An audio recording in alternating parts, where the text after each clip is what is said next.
Hola, quiero compartir con ustedes el libro que está en el puesto número 7 de los libros favoritos que han cambiado de alguna manera o impactado mi forma de pensar y de ver la vida y también de ser. Y en este puesto está el libro llamado Mente, Carácter y Personalidad. Este libro, más que un libro, en realidad es una compilación, al igual que los dos anteriores que nombré. Es de la misma autora, Elena de White. Ella escribió por ahí en el año desde 1846, por ahí hasta el 1915 aproximadamente. Y sí, es una de mis escritoras favoritas. Este libro, como dije, es una compilación, al igual que los dos anteriores, de cartas, escritos que ella realizó. Y obviamente, cierto, las juntaron todas estas cartas, toda esta información, publicaciones e hicieron un libro que se divide en dos tomos. Estos libros, obviamente los dos tomos yo lo leí y me impactó demasiado y quiero compartir con ustedes brevemente lo que significó para mí. En primer lugar, vamos a hablar en relación a la mente, porque este libro, como dije, se llama Mente, Carácter y Personalidad. En relación a la mente, podría yo definir o poder concluir en este libro que es ya claro que todos tenemos nuestra mente, claramente cada persona tiene una mente, en donde podríamos decir que la mente está en el sistema nervioso central, o sea que todos nuestros sentidos, ¿cierto?, envían la información ahí, todo llega ahí, lo que nosotros vemos, lo que olemos, lo que tocamos, lo que hablamos, lo que escuchamos, todo llega al sistema nervioso central, ahí está la mente. ¿Ya? Y el sistema nervioso central recibe esa información, la procesa, la almacena, o sea, la guarda, o también puede ser que elimina información. Podemos decir entonces que la mente tiene el conocimiento, la información, las ideas, las opiniones que nosotros hemos, cierto, formado desde que nacemos. Incluso lo interesante de la mente es que no hay una igual a otra. Este libro apunta, y yo también confirmo lo mismo, y es mi opinión, que no hay una mente igual a otra, es como la huella digital. O sea, todas las mentes que han existido en este mundo, imaginemos, no sé cuánto es el total de personas que han vivido en esta historia, en la historia de este mundo, pero no hay una mente igual a otra. O sea, pueden haber similitudes en algún aspecto, pero son como la huella digital. No hay una mente igual a otra. Todas las mentes Dios las creó diferentes. Y me llama mucho la atención esto y confirma mi creencia de que Dios realmente es un Dios maravilloso en donde cada persona es una creación única y por ende con un valor único, o sea, irreemplazable y de un valor incalculable. Entonces, en relación a la mente,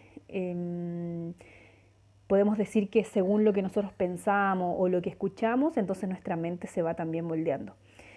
Quiero que leer algunas partes, unas porciones del libro. Dice así: es deber de todo cristiano, y en realidad yo creo que en este aspecto no solo de las personas cristianas, sino que en general es deber de toda persona desarrollar la mente. O sea, la mente tiene la capacidad de desarrollarse, la mente tiene capacidad de crecer o simplemente de quedarse así, tal cual como está.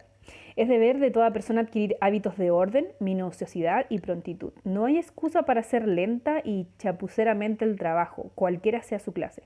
Cuando uno está siempre en el trabajo y el trabajo nunca está hecho, es porque no se ponen en él la mente y el corazón. La persona lenta y que trabaja con desventajas debiera darse cuenta de que esas son faltas que deben corregirse. Necesita ejercitar su mente haciendo planes referentes a cómo usar el tiempo para alcanzar los mejores resultados.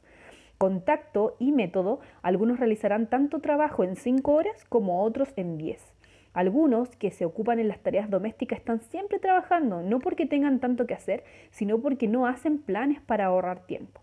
Por su manera de trabajar lenta y llena de dilaciones, se dan mucho tiempo por cosas muy pequeñas. Pero todos los que deseen pueden vencer esos hábitos de morosidad y excesiva meticulosidad.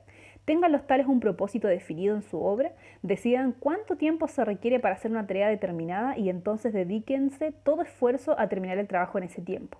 El ejercicio de la voluntad hará más diestras las manos.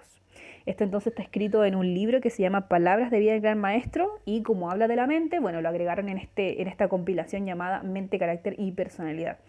Yo realmente estoy muy de acuerdo con esto porque también lo he vivido, en donde yo me he puesto, por ejemplo, metas. A veces tengo que hacer una tarea y digo ya, 10 minutos. O sea, me pongo la meta 10 minutos y me esfuerzo por en 10 minutos tener la lista. O sea, a veces uno hace dilaciones, como dice ahí el texto, o sea, te lo dilata como ya, estoy haciendo un poco, pero después me distraigo y hago otra cosa y así, y al final la tarea termina siendo una tarea que la terminamos en 3 horas, siendo que pudimos haberla terminado en 10 minutos. Entonces el tiempo requiere organización, administrarlo bien, y aquí la mente obviamente es la que lo administra, o sea, la mente es la que decide cómo lo hago, cuándo lo hago y cómo lo hago. Quiero compartir el último texto de este libro también, que se sacó del libro Mensajes Selectos y fue agregado en esta compilación, como les dije. Mire lo que dice: adiestrar todos los poderes de la mente y del cuerpo. Dios ha dado un cerebro a cada ser humano, desea que sea usado para su gloria. No tenemos demasiado poder mental ni demasiada facultad para razonar. Hemos de educar y desarrollar cada facultad mental y física, el mecanismo humano que ha comprado Cristo, a fin de que podamos usarlo de la mejor manera posible. Hemos de hacer todo lo que podamos para fortalecer esas facultades, pues Dios agrada de que cada vez lleguemos a ser colaboradores más y más eficientes con Él.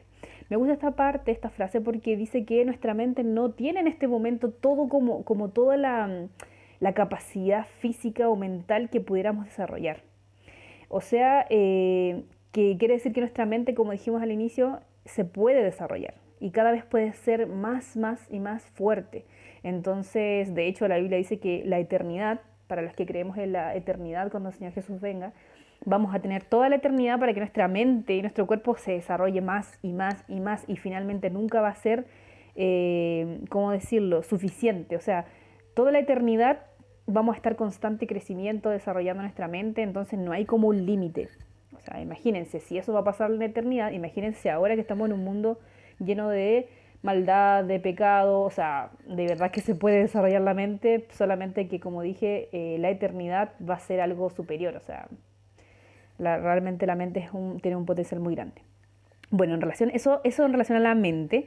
Y en relación al carácter, bueno, el carácter ya tiene que ver con principios, con los valores. Dijimos recién que la mente almacena ideas, conocimientos, datos, información, pero el carácter tiene que ver con aquellos valores que están en la mente. Por ejemplo, dominio propio.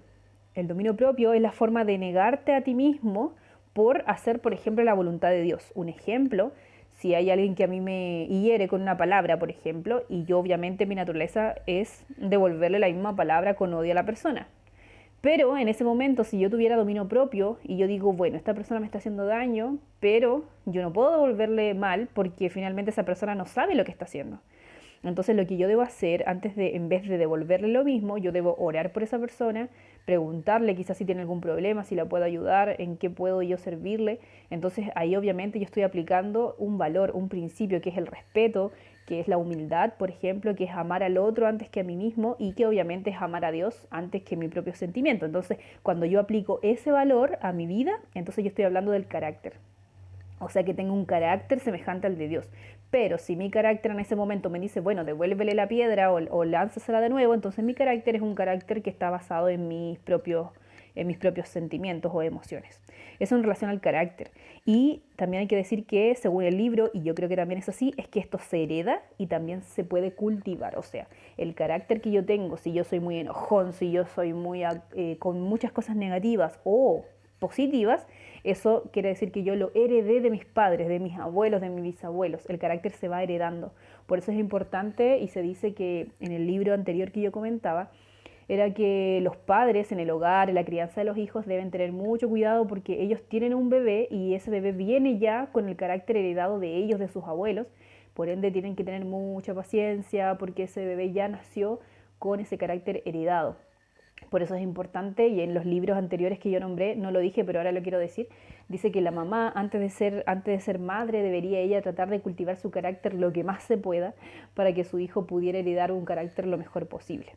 Eso en relación al carácter, ya es heredado, pero también se puede cultivar. O sea, si yo nací de una madre iracunda, si yo nací de una madre enojona, por ejemplo, y retona y peleadora, yo voy a nacer así también, o sea, con esa herencia o con esa tendencia, pero también el carácter puede ser cultivado. O sea, cuando yo ya tengo uso de razón y soy una persona que puede razonar por sí misma, yo puedo elegir si voy a imitar tal cual así como el carácter que yo heredé de mi mamá, de mi papá, o si yo voy a disciplinarme y voy a cambiar, digámoslo así, mis pensamientos, la información que tengo en mi mente y voy a cultivar un carácter que esté basado, como dijimos recién, en la ley de Dios, o sea, los valores, el respeto, la humildad, la alegría, el gozo, que son los valores que Dios nos enseña.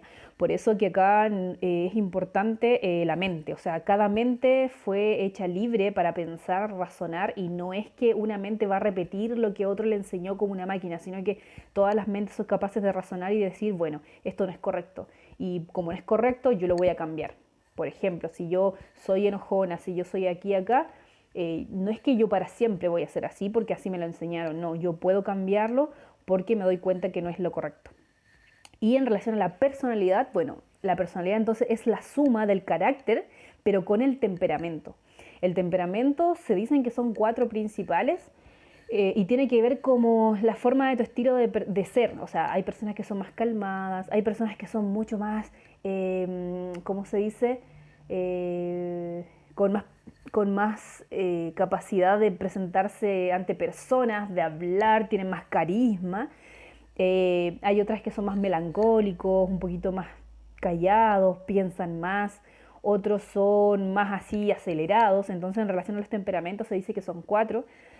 Pero la personalidad entonces viene a ser la mezcla del carácter y el temperamento. Y en la personalidad también, como dije anteriormente, al igual que el carácter, se hereda, pero también se puede cultivar la personalidad. O sea, como el carácter es modificable, entonces también la personalidad se puede modificar, o sea, se puede cultivar. Si la personalidad tuya tú quieres cambiarla en relación al carácter y temperamento, tú puedes modificarla si es que estudias del tema, te conoces a ti mismo, cuáles son tus debilidades, tus fortalezas, y investigas en relación al temperamento, cuál tienes, etcétera. Entonces, este libro son 2 tomos, como dije, es una compilación de los escritos de Elena de White y realmente buenísimo para alguien que quiera saber más de la mente, la personalidad y el carácter.